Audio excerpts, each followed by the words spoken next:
Chapter 40 of Puss in Boots, Junior and Tom Thumb, the four in hand. Up at Piccadilly, the coachman takes a stand, and when he meets a pretty girl, he takes her by the hand. Whip away forever, drive away so clever, all the way to Bristol, he drives his four in hand. Then Puss, Junior, and Tom Thumb climbed up on the big stage coach. Crack went the whip, and away went the horses. Round and around went the wheels, bumpty over the rough cobbles. Whip away forever, drive away so clever, sang Puss Junior. Isn't it nice to ride again? I'm weary walking, and my red-topped boots are almost threadbare. So are my shoes, replied little Tom Thumb. Just then a voice cried out, "Stop the coach, we want to get on." Puss looked down and saw Little Bo Peep and Red Riding Hood, and when they saw him they shouted, "Oh, there he is, our dear Puss in Boots, Junior." "Wow!" cried the driver and stopped the big coach. In a moment the two little girls were aboard, and Puss was kissed and hugged until he began to meow. "Don't hug him to death," said Tom Thumb. "Besides, you are mussing his coat." Pretty soon the coach stopped again, and there stood the old woman who lived in a shoe. All her children were with her, and you can imagine how crowded the coach was when they all got aboard. There were faces at every window, and every seat on top was crowded.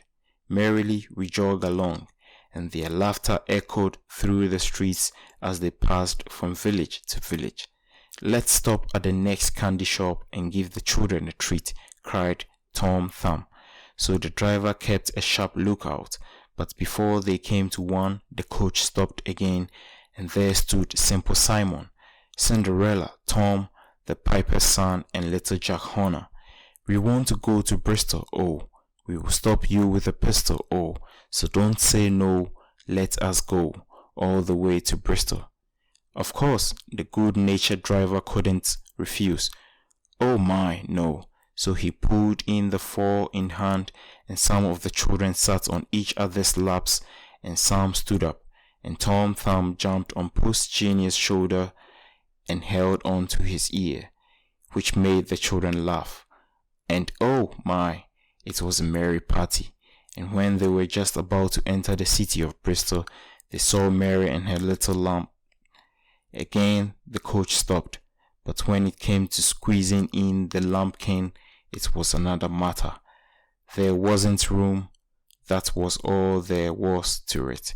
So the little lamb ran along under the coach just like a coach dog, and when they reached Bristol, its wool was so full of dust that it took Mary a whole day to wash it. "I declare," cried Mary, "I seem to have a lot of trouble with my lamb." "Not as nearly as much as I do with my sheep," answered Bo Peep. "They are always losing their tails, although Boy Blue promised to look after them while I was away." End of chapter 40.